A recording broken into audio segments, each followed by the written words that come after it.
بگن تا ما توضیحات بدم دیگه، چون شما میزبانن دیگه، ما مهمانم دیگه، بعد میزبان دیگه. گل تو خانه حریف 2 تا حساب میشه. چی میگی پیرگم؟ چی رفته داره گل تو خونه حریف؟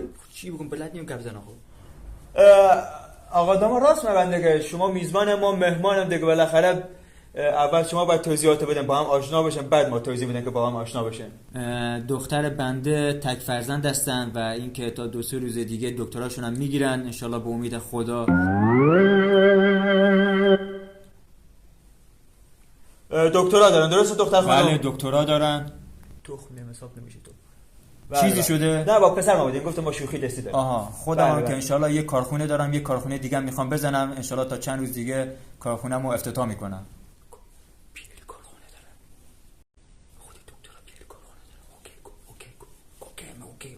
خیلی هم خوب واقعا. خب حالا شما بگید که شرایط پسرتون